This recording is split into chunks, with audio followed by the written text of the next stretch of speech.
Hi guys, it's Miss Reno. We're now entering into our third week of school at home, and I wanted you to know I miss you so much. We are going to start this week with something very exciting. I'm going to start doing a read aloud today. It's a chapter book. It has a robot on it. You can see I'm wearing my robot shirt right here. We're going to be reading The Wild Robot by Peter Brown. It's super good. You're going to enjoy it a lot. There's 80 chapters in it, so they're really short. We're going to read several chapters a day, but at the end of this, I'm going to give you kind of an activity to do with it.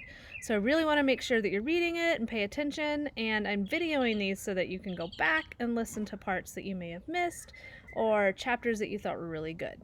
So it's kind of an interesting mix between a novel and a graphic novel, so there are lots of pictures in here. So I'll read it and I'll also show you the pictures for the book. Okay? So this is by Peter Brown, and it's called The Wild Robot. Oops, there it is. The Wild Robot. Okay, so here's the first page. The Wild Robot. Alright, Chapter 1. The Ocean. Here it is, no pictures. Our story begins on the ocean with wind and rain and thunder and lightning and waves. A hurricane roared and raged through the night, and in the middle of the chaos, a cargo ship was sinking down, down, down to the ocean floor. The ship left hundreds of crates floating on the surface, but as the hurricane thrashed and swirled and knocked them around, the crates also began sinking into the depths. One after another, they were swallowed up by the waves until only 5 crates remained. By morning, the hurricane was gone. There were no clouds, no ships, no land in sight. There was only calm water and clear skies, and those 5 crates, lazily bobbing along an ocean current. Days passed, and then a smudge of green appeared on the horizon. As the crates drifted closer, the soft green shape slowly sharpened into the hard edges of a wild, rocky island. The first crate rode to shore on a tumbling, rumbling wave, and then crashed against the rocks with such force that the whole thing burst apart. Now, reader, what I haven't mentioned is that tightly packed inside each crate was a brand new robot.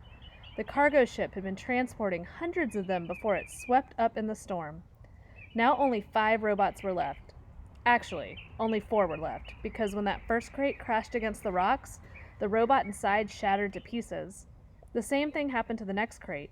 It crashed against the rocks, and the robot parts flew everywhere. Then it happened to the next crate, and the next. Robot limbs and torsos were flung onto the ledges. A robot head splashed into a tide pool. A robot foot skittered into the waves. And then came the last crate. It followed the same path as the others, but instead of crashing against the rocks, it sloshed against the remains of the first 4 crates. Soon more waves were heaving it up out of the water. It soared through the air, spinning and glistening until it slammed down on a tall shelf of rock. The crate was cracked and crumpled, but the robot inside was safe. And here's the picture. You can see all the waves over here crashing, and then this is where, whoops, this is where our robot landed safely. Chapter 2. The Otters. And if you've ever seen an otter at the zoo, which those are my kids' favorites, I know that they're super playful and they like to kind of mess with stuff, so this will be interesting. The island's northern shore had become something of a robot gravesite. Scattered along the rocks were the broken bodies of 4 dead robots. They sparkled in the early morning light, and their sparkles caught the attention of some very curious creatures. A gang of sea otters was romping through the shallows when one of them noticed the sparkling objects. The otters all froze. They raised their noses to the wind, but they smelled only the sea, so they cautiously crept over to the rocks to take a closer look. The gang slowly approached a robot torso. The biggest otter stuck out its paw, swatted the heavy thing, and quickly jumped back. But nothing happened. So they wiggled over to a robot hand. Another brave otter stuck out her paw and flipped the hand over. It made a lovely clinking sound on the rocks, and the otters squeaked with delight. They spread out and played with robot arms and legs and feet. More hands were flipped. One of the otters discovered a robot head in a tide pool, and they all dove in and took turns rolling it along the bottom. And then they spotted something else. Overlooking the gravesite was the one surviving crate. Its sides were scraped and dented, and a wide gash ran across its top. The otters scampered up the rocks and climbed onto the big box. 10 furry faces poked through the gash, eager to see what was inside. But what they saw was another brand new robot. But this robot was different from the others. It was still in one piece, and it was surrounded by spongy packing foam. The otters reached through the gash and tore at the foam. It was so soft and squishy. They squeaked as they snatched at the fluffy stuff. Shreds of it floated away on the sea breeze, and in all the excitement, one of their paws accidentally slapped an important little button on the back of the robot's head. Click. It took a while for the otters to realize that something was happening inside the crate, but a moment later they heard it, a low, whirring sound. Everyone stopped and stared, and then the robot opened her eyes. Ooh, what's going to happen next? I don't know, but the next chapter is called The Robot, so I think we're probably going to learn more about it right now. The robot's computer brain booted up. Her programs began coming online, and then, still packed in her crate, she automatically started to speak. Hello, I am Rosam, Unit 7134, but you may call me Roz. While my robotic systems are activating, I will tell you about myself. Once fully activated, I will be able to move and communicate and learn. Simply give me a task and I will complete it. Over time, I will find better ways of completing my tasks. I will become a better robot. When I am not needed, I will stay out of the way and keep myself in good working order. Thank you for your time.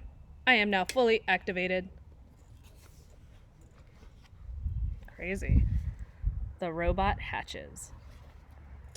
As you might know, robots don't feel emotions, not the way animals do. And yet, as she sat in her crumpled crate, Roz felt something like curiosity. She was curious about the warm ball of light shining down from above. So her computer brain went to work, and she identified the light. It was the sun. The robot felt her body absorbing the sun's energy. With each passing minute, she felt more awake. When her battery was good and full, Roz looked around and realized that she was packed inside a crate. She tried to move her arms, but they were restrained by cords. So she applied more force. The motors in her arms hummed a little louder, and the cords snapped. Then she lifted her hands and pulled apart the crate. Like a hatchling breaking from a shell, Roz climbed out into the world. And this is the picture. And one thing I just noticed, guys, before we left, we were talking about similes, where they use like and as to describe things. And at the bottom, the author says, like a hatchling breaking from a shell, Roz climbed out into the world. So she's kind of like a little bird coming out of her shell. That's what they compared this robot coming out of the box to. So there's Roz. Well, see, Roz. I'll get this videoing thing down. This is going to be the last chapter we read today. It's called The Robot Grave Site. Dun dun dun. Those otters were now hiding behind a rock. Their round heads nervously poked up, and they watched as a sparkling monster emerged from the crate. The monster slowly turned her head as she scanned the coastline. Her head turned, and it turned, all the way around. And it didn't stop turning until she was looking right at the otters. Hello, otters. My name is Roz. The robot's voice was simply too much for the skittish creatures. The biggest otter squeaked, and the whole gang suddenly took off. They galloped back across the robot gravesite, flopped into the ocean, and raced through the waves just as fast as they could. Roz watched the otters go, but her eyes lingered on the sparkling objects that littered the shore. The objects looked strangely familiar. The robot swung her left leg forward, then her right, and just like that, she was taking her very first steps. She stomped away from her crate and over the rocks and through the gravesite until she was standing above a broken robot body.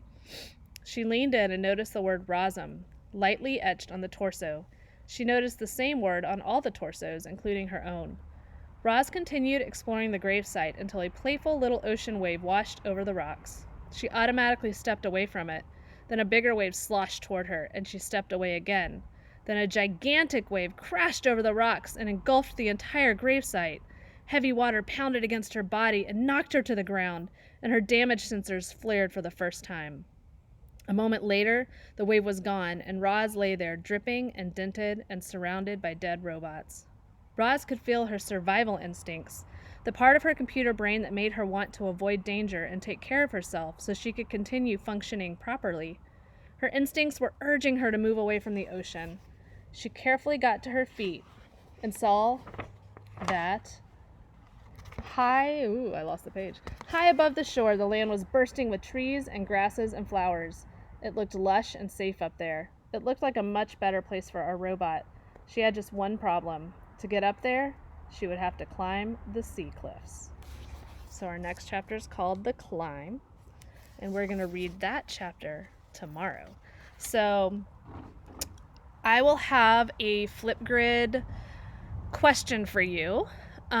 So when you go do your assignments down below, you guys can answer that Flipgrid question, really short Flipgrid question, and then tomorrow we will read the next couple of chapters.